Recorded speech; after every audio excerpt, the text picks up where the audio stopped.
Our spirit knows what love looks and feels like. You know, this nature-nurture debate, if we had to learn about it, if we grew up in a chaotic, loveless place, we wouldn't know we needed it, would we? Before we dive into this week's episode, let's talk about a brand we both genuinely love, Cytoplan. You've probably heard us mention them before, and that's because their supplements are next level. Yes, Cytoplan has been part of my routine for a while now. They just get it when it comes to health. Their whole approach is rooted in science and totally in tune with nature. Exactly. Their formulas are bioeffective, which basically means the nutrients are in forms your body actually recognizes and uses properly and at the appropriate levels. Cytoplan is used and trusted by health practitioners across the country. Their formulas are developed by nutritional therapists and backed by over 3 decades of clinical insight. You really can feel the quality when you take them. Plus, it's not just about what's in the bottle, it's the mission behind it too. Cytoplan is 100% owned by a charitable foundation, which means everything they do is about helping people live well for longer. It's not about trends or quick fixes, it's about real, lasting health. That is so wonderful to know.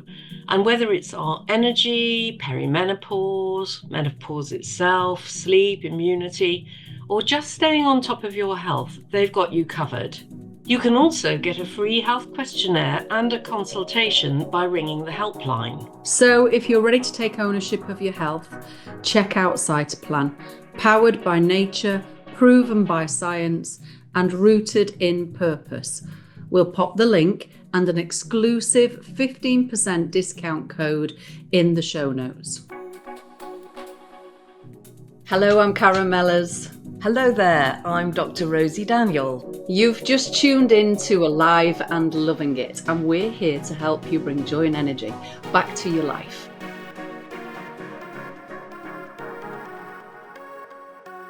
Well, here we are again. It's Tuesday again, and here's another episode of our wonderful Alive and Loving It. Rosie, I look so forward to my week, sitting down with a cuppa with you, talking about these amazing topics. And we are now into our second topic of season 3, which is relationship. How are you this week? Let's start with that, seeing as we're talking Loving about our relationship, sweetheart. Absolutely loving what we're doing and listening to the new episodes. I just can't agree more with what those women are saying. I mean, whenever we first start our meetings together and recording, we do have a check-in, don't we? We do. How are you? And it always amazes me. I watch my husband working at the bank and they're on Zoom calls over and over again, one after another. It's so transactional. They don't start with, hello, how are you? And how are you feeling today? Yeah. We check out as well, you know, and I've started doing that with all my meetings now, you know, checking in and seeing how people are and what they're bringing into the room. And then, you know, having a little check out how you're feeling now at the end of this.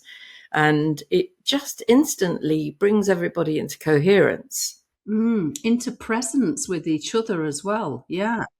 And presence And themselves. Exactly. Well, I love the title of this one, For the Love of Love. And actually, when I read it on your email, I heard you saying it, for the love of love, for love's sake. Well, you know, let's just name it. Love is what we're about, and it is at the heart of the holistic healing model, mode, approach.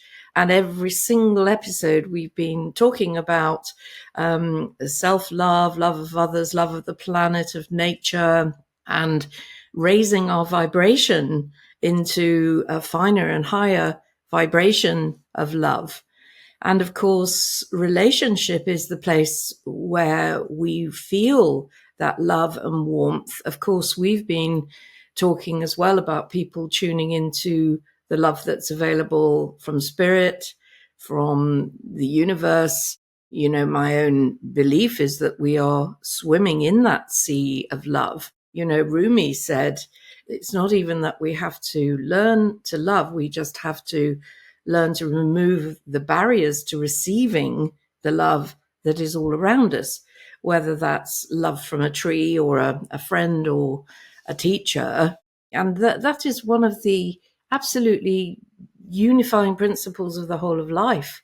And I just want to read, as we start into this whole question of relationships, one of my favorite books of all is this one. It's called Emmanuel's book. And Emmanuel is a great being who was channeled by a lady called Pat Rodegost. And honestly, this book has more love in it than any other book. Forget the Bible, forget. I'm ordering it now as we speak. Well, forget other sacred texts. If you ever feel down, blue, lost, you know, upset, you can dip into any single page of this book and you just, woof, you just get that enormous wave. So chapter 3 is called Love.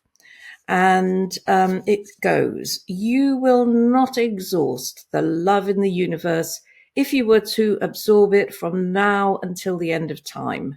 Love is all that exists. Love is the universal communication. It is the energy that has created the universe and is keeping it going. God is love. All matter is formed by love. There is an organic love that speaks to everyone if they could but hear. A leaf holds together for love. Love can turn the world around, and it does. What did you think was spinning your planet if it wasn't love? And what do you think fires your sun and the cells of your body and the stars in your sky and the consciousness in your heart? It is all love. Oh, how delicious. Oh, I just want to hear that again and again and again. And you know what it reminds me of? Have you watched Moulin Rouge, the film, Yep. the Baz Luhrmann film? And the bit where he starts singing about love. All you need is love. And it's this line from quite a few songs. We watched it at Christmas as a family, and I adore that. I adore that, Rosie. That's so beautiful. Yeah. What a great way to start this subject. We know that it's what we need. You Mhm. know, that is, of course, the very strongest love that we first receive in relationship is that relationship, hopefully, with our mother. You know, if we're in landing into a secure and happy family. And we've talked lots about the power of community. Really, the hope is that we're embedded in a family community, a local community, and that we are held in what a lady called, I think it's Janet Liedloff, the continuum of loving holding. Her book was about the way that children are reared in native South American Indian cultures, where it's that whole idea of it takes a village to raise a child and everybody's minding the child. You know, so the child isn't being inhibited and held back. It's being looked after, which has implicit in it the idea that we're not in front of the child, you know, saying you can go this way or that way. We're behind the child, just looking after to make sure that child is safe and loved. Support. Yeah. Yeah. A support, a platform.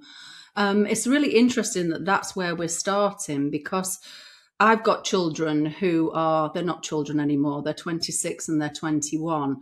And it's been in the last couple of years, it's come to me, this consciousness of stop trying to protect, stop trying to keep them small. I'm not saying that I ever did keep them small. I always encouraged them.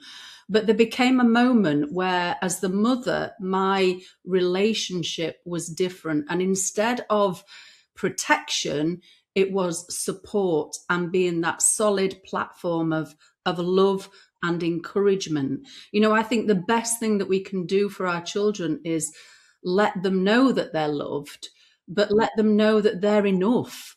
And whatever they do, it's okay. You know, within reason, obviously, we don't want them to hurt anybody or hurt themselves, but that you're enough. And I think if the person you come from really is your biggest cheerleader, that is the solid base for you to have self-esteem, self-compassion, self-love, because that's where you learn it. And obviously, they watch from us. So our job now as mothers is to love ourselves, to be compassionate for ourselves, because everybody learns from example. And I've got this sort of like social media clip in my mind where it says something about a person coming into a room that is regulated can affect the whole space just by being in this coherence that you call it, which is the universal energy of love. If everything is energy, and energy is at certain vibrations, love is the vibration of the universe. If we can be in that coherence, we can affect so many people around us, can't we, Rosie? Well, exactly right. And I think this is the point with the heart rate variability. We're seeking to come into coherence with ourself, but much more than that, we're seeking to come into coherence with life. And I'm absolutely sure that's what's meant by being in the Tao. But just talking about the relationship with our children, I think what you're saying is that you've moved from a relationship that perhaps once was tinged with fear to one which is pure love, and one wise friend said to me when I was having a big old battle with one of my daughters, don't move the lighthouse. You are the lighthouse. However foul your kid may be being to you, you are the lighthouse. And you stand steady as a rock or a mountain, and you keep shining out the love. And not to be patronizing, or, not to tell, you do need to tell your kids if what they're saying to you is hurting you. And here, this question of non-violent communication is such a beautiful thing for helping relationships. This comes from a man called Marshall Rosenberg, no longer with us, but he invented non-violent communication. He talks about people who speak like hyenas, who bite your bum and criticize and shame, and people who are giraffes, who never say a rude or rough word.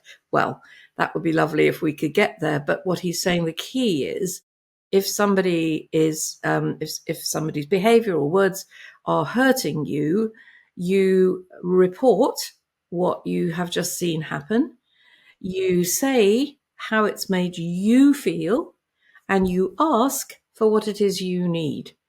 So you haven't made that person bad, wrong, or dreadful. You're making it about you. Wow, what I saw just happened was you playing your music player at 3 a.m. really, really loud.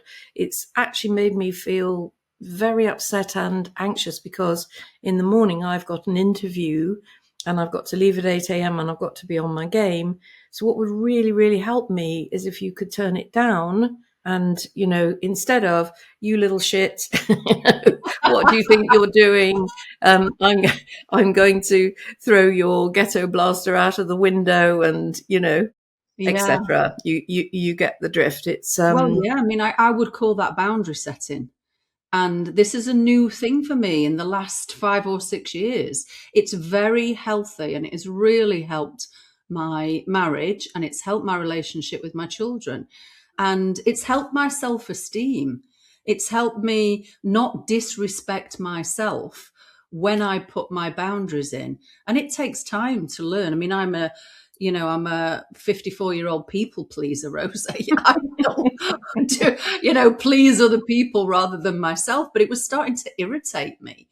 And through learning how to put boundaries in and communicating like you've just described, I don't disrespect myself anymore. Therefore, I am loving myself, and it makes me a better person in relationship. There's lots of Marshall Rosenberg on YouTube.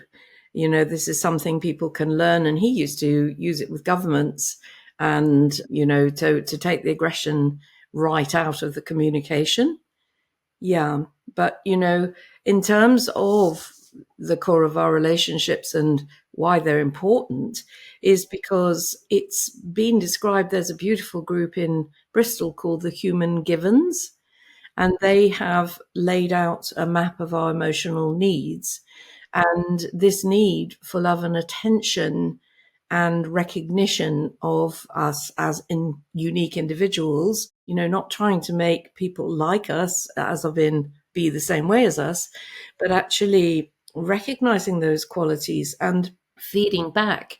And I think in some team work where people are trying to get a positive work culture, there's a thing called Recognition Friday, where, or maybe I just made that up, but there should be a thing called Recognition Friday, where at the end of the week, you feed back to people what you saw them do that really made a difference. It's so good to hear you say and learn from the Human Givens that it is not weak to need attention and love and recognition. I mean, there's a fine balance. It can tip into, maybe into sort of needing your ego to be fed, or maybe you're looking for external validation rather than finding that from inside. There's a balance with everything, isn't it? But it feels really good to hear you say a human given is to get love and attention and recognition. And I mean, just a really simple example, Rosie, about how it impacts people. I'm staying in an Airbnb at the weekend. I'm going to visit my dad in Derbyshire. And honestly, the guy that runs this Airbnb is the most detailed and caring and meticulous host I've ever come across. And I've stayed in a lot of Airbnbs. And I said to him this morning, thank you. It was on a text, but I just said thank you for the care and attention that you give your guests, because it's really appreciated and I receive it in my heart. And his response, I could feel the love come back. And what's he going to do for us next time we go and stay in his Airbnb is make it even better. And that I just can't live without that exchange of thank you, appreciation and gratitude and the love that comes back. I'm really against now transactional communication. In everything that I do, I want to notice, be present and appreciate if somebody is making an effort. Absolutely. And I know certainly in the Arab cultures where I've been hosted and gone across to teach, and, it was absolutely clear that the first meeting was nothing to do with business, nothing to do with any kind of transaction. It was all to do with creating rapport and finding out if we were going to be in each other's lives, and, really putting that focus on relationship. Yeah, and that you're compatible and that the energy together works. I mean, I'm so glad you've raised that point, because, I host wellness retreats, and I always do them in collaboration with somebody else, because they're really hard work. And if you do them on your own, it's exhausting.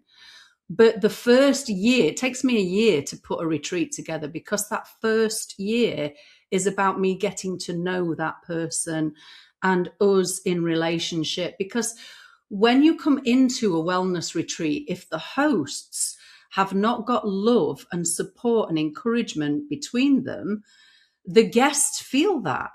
And it's the basis of all my work in relationships now, Rosie, is, like this podcast.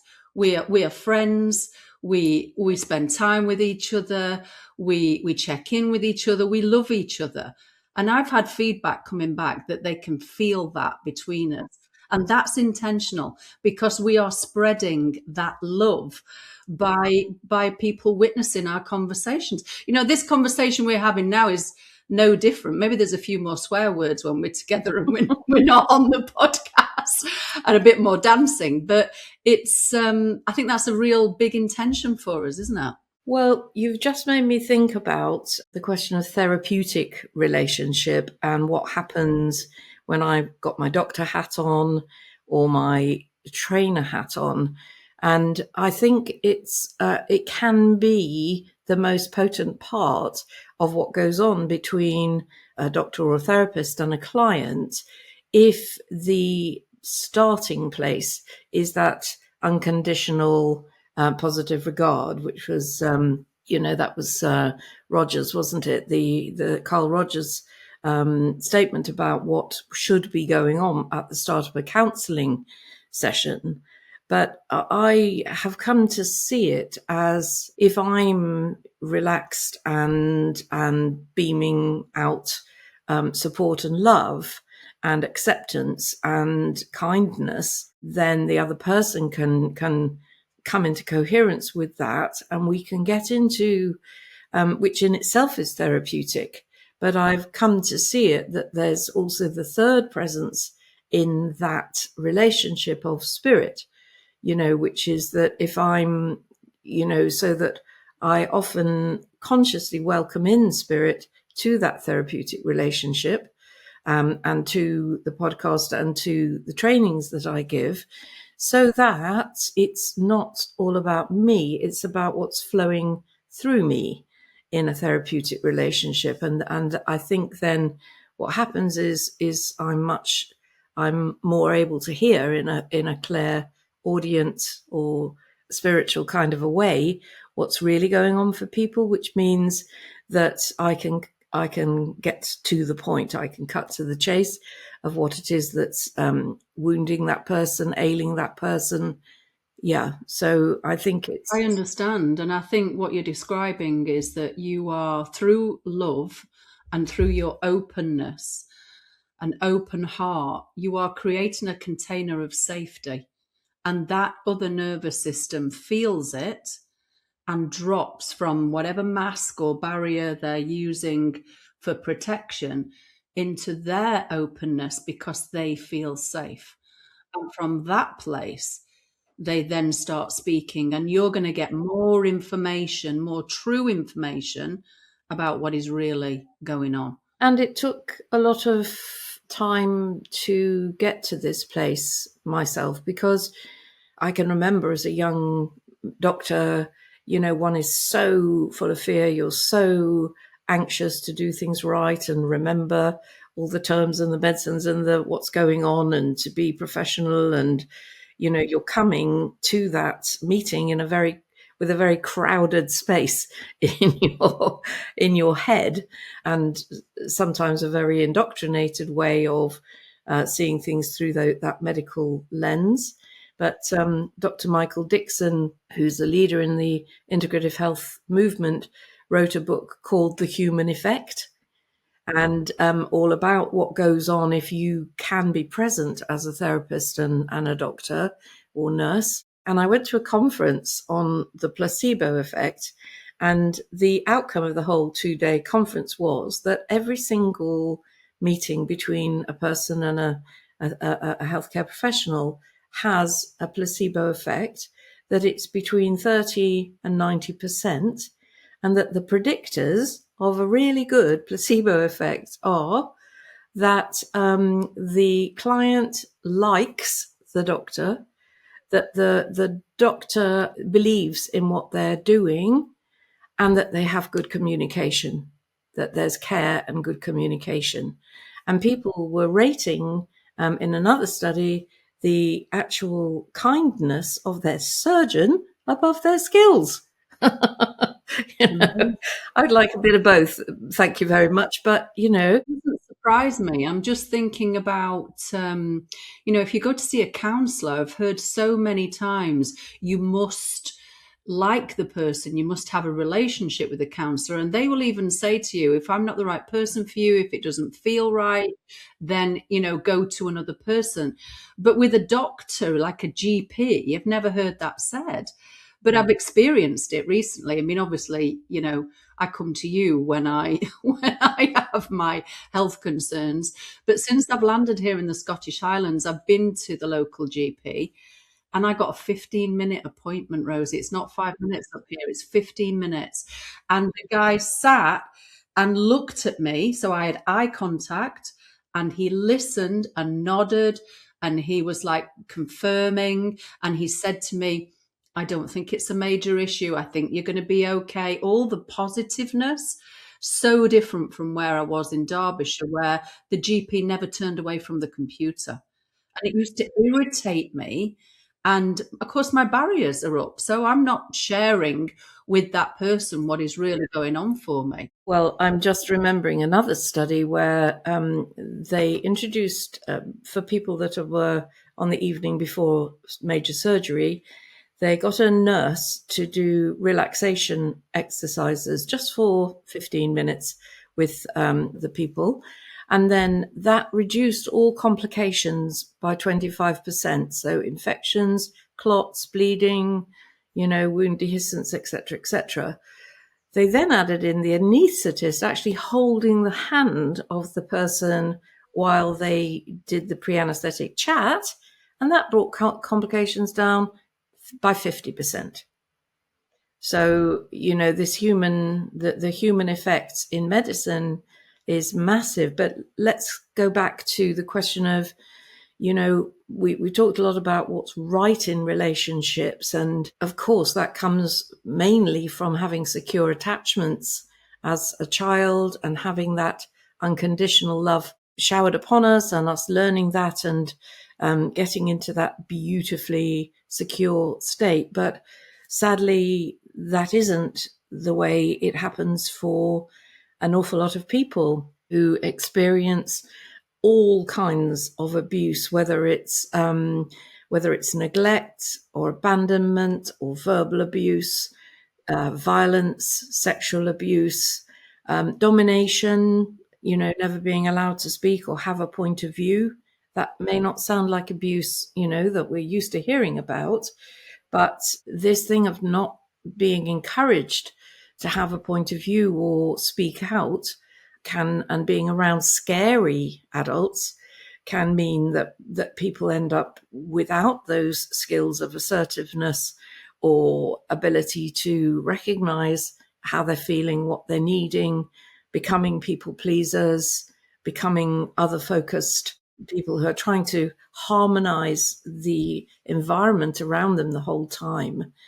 And it can very often end up leading people into codependent relationships as an adult, where they're fused and there's no me without you. They haven't grown and become able to be an independent, functioning adult. And I know about this because I was one.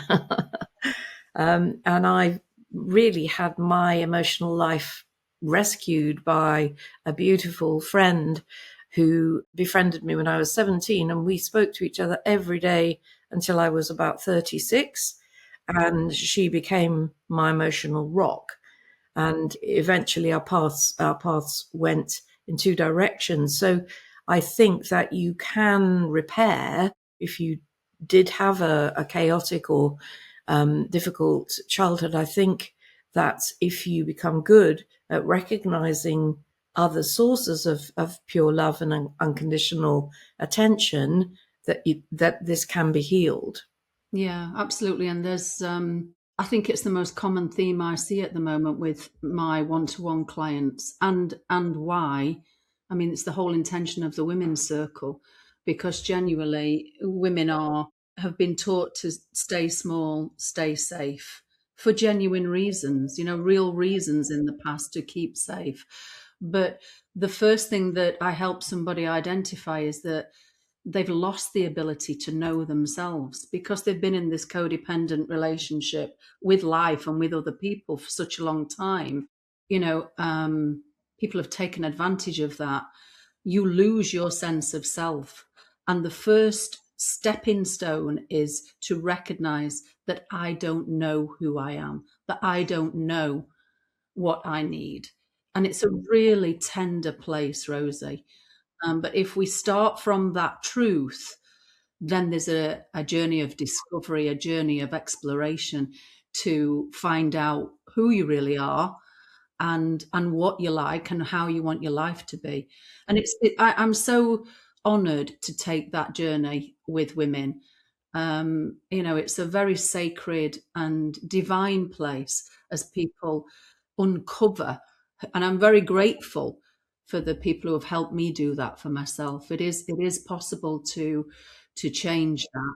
And I can completely relate to what you're saying, because when I was that lost young woman, I wouldn't buy a garment without thinking, what would my friend say? Would she approve?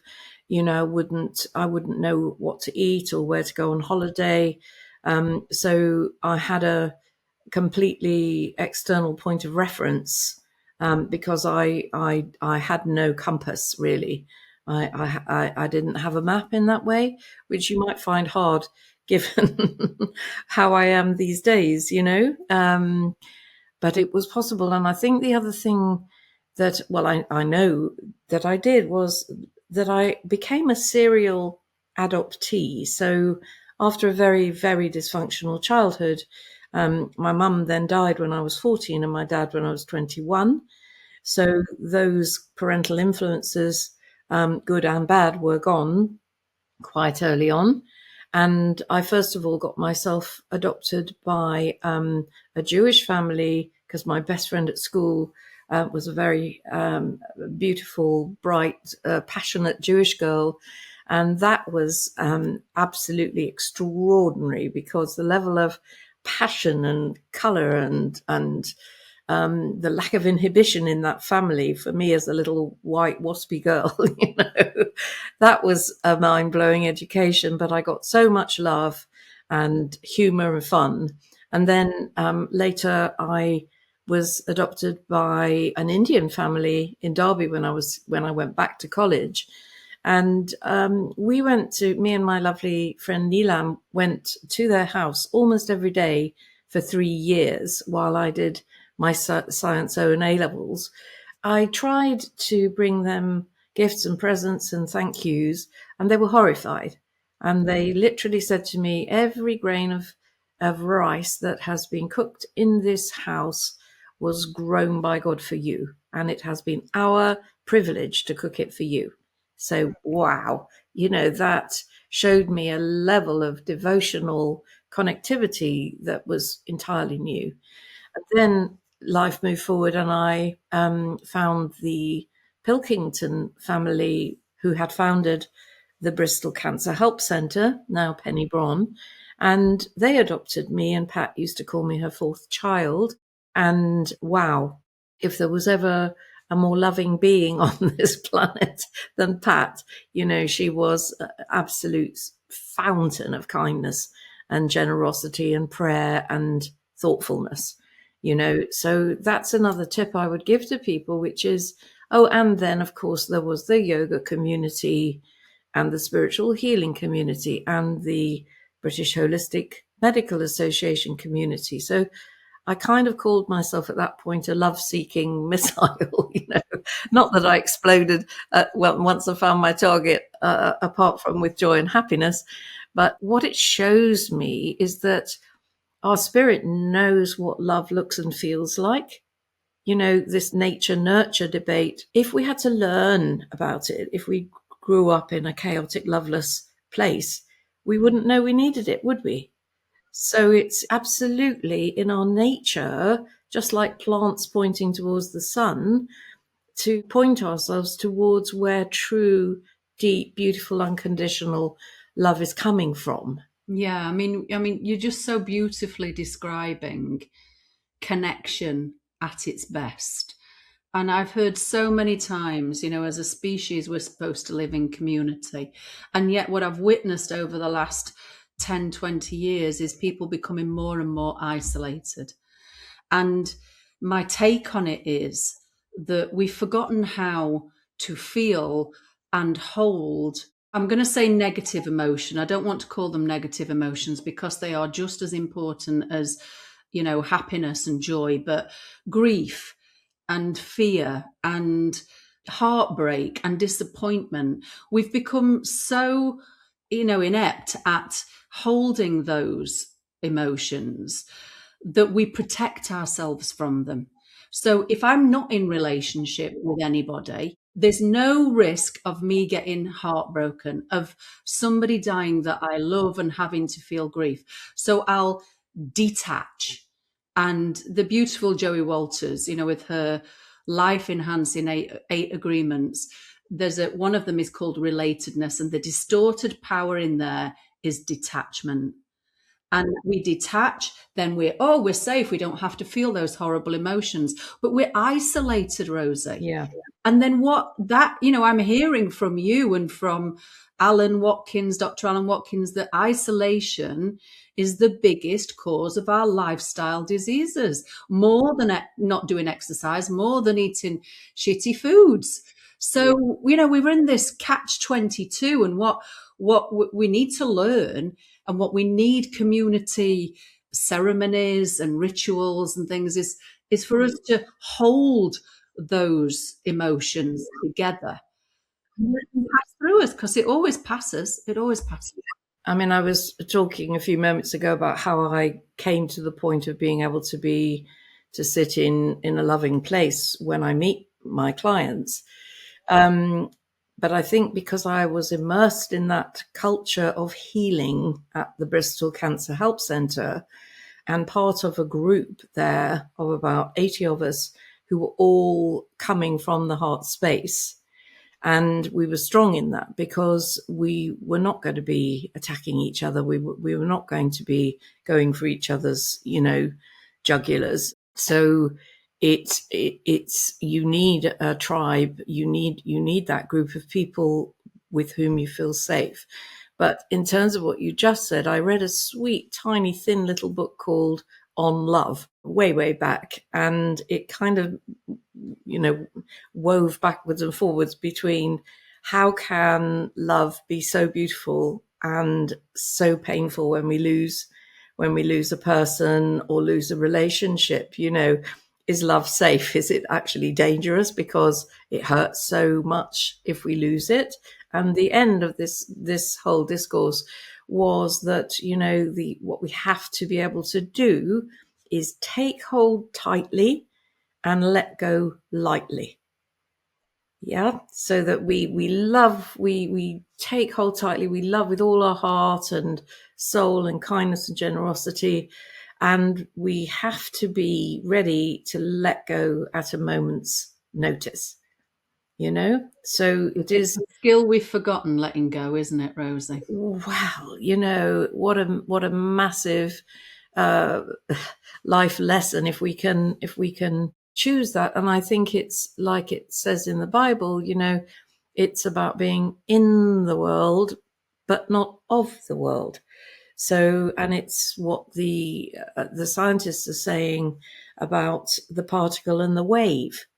When we're in our individuated states as humans, we feel the separation. The Buddhists are telling us, as the particle, but the Buddhists and the physicists are telling us that actually that's an illusion, because we're in a unified field of connection. And, we long to be in that place. And relationship, all of the spiritual teachers say that actually the path of relationship is the hardest because of the attachment, because of the intensity of the feelings that are involved. But what really reassured me when I studied with Ram Dass, I mean, he put it another way, which I think I've already said, which is he said, you human beings, us human beings, have only got two jobs, our somebody training and our nobody training.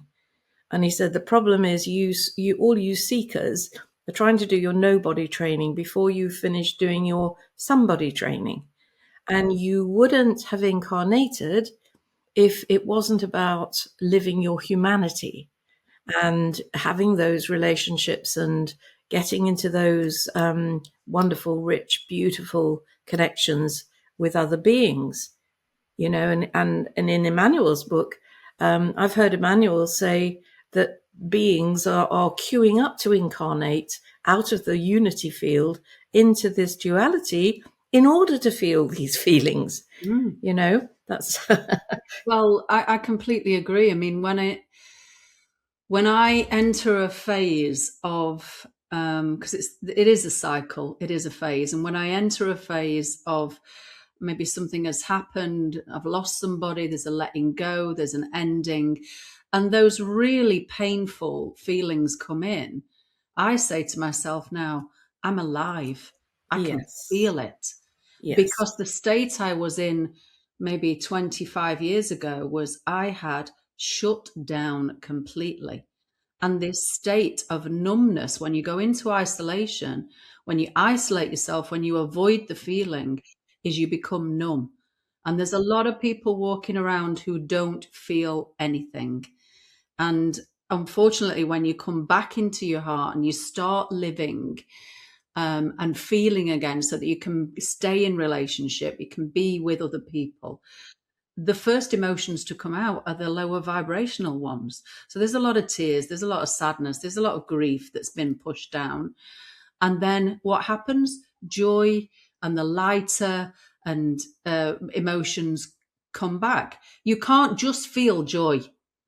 And one thing that's really I hear you.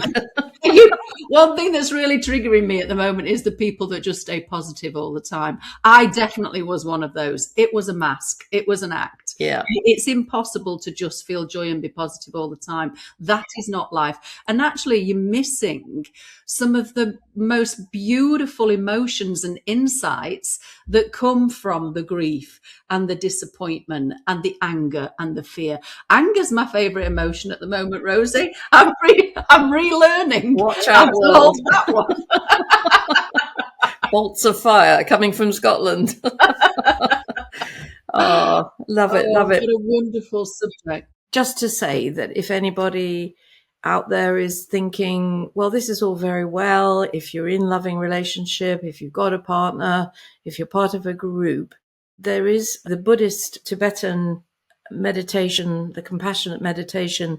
It's called Metta Bhavana, but it's on one of the free CD tracks on my healthcreation.co.uk website in the shop and in the books and audio bit. If you put in the coupon code free-audio-downloads, there's a CD there called Heal Yourself, which has got breathing and relaxation, but two kinds of meditation, one for stillness, but the other one for compassion. And it is a way of starting to feel love for yourself, then moving that out to those for whom it's easy for you to love, and then out to your community, and then out to the world, and then to be holding the whole world in your heart and connecting in love into the field, the relational field, and then bringing that love back to yourself, because you can grow your ability to love. And there's another thing that's important to say. There's a great book called Love 2.0. You might think this is my favorite subject, by the way. I wonder why. I'm going to count how many times you've said the word love in this episode. So that's Barbara Fredrickson, Love 2.0. And she did a lot of research on the nature of love and is love unconditional in relationship. And her conclusion was it actually isn't. And she said we need to remake love. So one of the things she said is, tell people you love them, tell your children, tell your partner. And on one course that Mike and I went to, they separated it's a Tantra course, which we're going to be talking about next time.